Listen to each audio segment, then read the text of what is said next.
Hi everybody, it's Miss Smith. Today we are going to be reading A Tall Tale. And A Tall Tale is a story that it has been told by our mouths. So orally it's been told for long time. And then eventually somebody wrote it down and said, this is what this story was that I was told. I want to remember it forever. So now we have these stories and now we can tell them forever because they're written down on paper. So today we're going to be reading the story called Paul Bunyan. And it is a tall tale. So let's get started. Even as a baby, Paul Bunyan was mighty big. How big? Well, he was so big that his parents had to use a covered wagon for his cradle. As you might imagine, young Paul Bunyan had big appetite. He gobbled up 5 barrels of porridge a day. His parents had to milk 4 dozen cows every morning just to keep his baby bottle filled. Paul was so big, it caused problems in the town in Maine where he grew up. When he sneezed, he blew the birds from Maine all the way to California. When he snored, the neighbors ran out of their houses yelling, "Earthquake! Earthquake!" After that, Paul's father thought it might be better if Paul didn't sleep in town. He built a cot on a large raft for Paul and floated off the coast. Paul slept on the raft for a few nights, but the floating cot did not work out. When Paul turned over in his sleep, he created giant waves that knocked down the houses on the coast. Eventually, Paul's father decided that the East Coast was just too small for Paul. The only sensible thing to do was to move out west, so the Bunyan family moved to Minnesota. In those days, Minnesota was full of logging camps, sawmills, and lumberjacks. So a lumberjack cuts trees down. A sawmill is where the trees are turned into boards, and then people use the wood from the trees and they make houses or tables or other things. So Paul's family just moved there. When he grew up, Paul went to work as a lumberjack. And what a lumberjack he was. He made himself a giant axe with a handle carved out of a full-grown hickory tree. He could bring down a giant tree with one swing of his axe. As the tree tipped over, he would yell timber so the other lumberjacks would get out of the way. Everyone looked up to Paul Bunyan, way up. The other lumberjacks were full of admiration for him, so that means they thought really highly of him. So they kind of looked up to him. The bosses were grateful for the amazing amount of work that he could do in a day.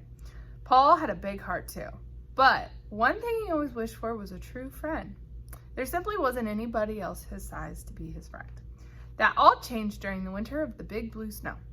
It was called the winter of the Big Blue Snow because it was so cold that everyone shivered and turned blue. Even the snow shivered and turned blue. One day, as Paul made his way through the blue snowdrifts, he heard a muffled whimper. He followed the noise until he saw 2 big blue furry things sticking up out of the snow. He reached down and gave it a pull. All right, what do we think is under? It turned out that the 2 big blue furry things were 2 big blue ears, and connected to the big blue ears were the giant blue baby ox. Paul exclaimed, "That poor little fellow is half frozen." Paul carried the blue ox home, wrapped him up in blankets, and fed him. And the baby ox was so content, he took a long nap in his strong arms. And then Paul gave a big slobbery lick on the face, and Paul laughed and said, "Babe, we're going to be great friends." And they were. In fact, Paul Bunyan and Babe the blue ox were inseparable. So that means that they did everything together. The 2 of them worked together in lumber camps. Paul chopped down the trees. Babe hauled them to the river and dropped them in so they could float to the sawmill. The lumber company figured the best way to keep Paul Bunyan happy was through his stomach. So they hired a special cook to feed Paul and Babe. The cook's name was Sourdough Sam. Sourdough Sam was known for the giant flapjacks he cooked on the world's largest frying pan. Flapjack is a pancake. The colossal pan sat on the enormous cast iron frame. Every morning, Sourdough Sam would build a raging forest of fire underneath the pan. Then he would call his 2 helpers, Lars and Larson, and Pete Peterson. Lars and Pete would grease up the pan and get it sizzling. Thanks to Sourdough Sam, the overgrown flapjacks, Babe grew to be even bigger than Paul. He was so big that you were standing at his front legs, you had to use a telescope to see the back legs. In fact, he was so heavy that his footprints filled up with water and it turned him into lakes. In fact, there were more than 10,000 lakes in Minnesota, and most of them were created by Babe and Blue Ox in the frontier days.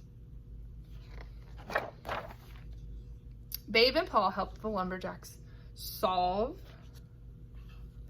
all sorts of problems. Once there was a river that was full of twists and turns. Sometimes a tree would get stuck and never make it downhill or downstream. But Paul Bunyan thought of a way to fix that.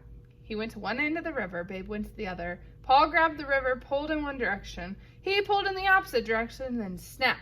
Like that. All the kinks were pulled out and the river was straight as an axe. Paul Bunyan happened to overhear this conversation. He told his bosses what he could do. He hitched up Babe and they started plowing south. And they plowed and they grew a great amount of dirt and rocks to the right and to the left. On the right side, they made the Rocky Mountains. On the left side, they made the Appalachian Mountains. Paul Bunyan and Babe didn't stop until they had plowed a channel all the way to the Gulf of Mexico, and the river that flows in the channel nowadays is we call the Mississippi River. From that day on, Paul and Babe went around the country using their size and strength to anyone that needed it. Later, they dug the Grand Canyon and made their way to the west coast of California. And when the wind blows just right from the west, you can smell those infamous colossal pancakes cooking on the frontier.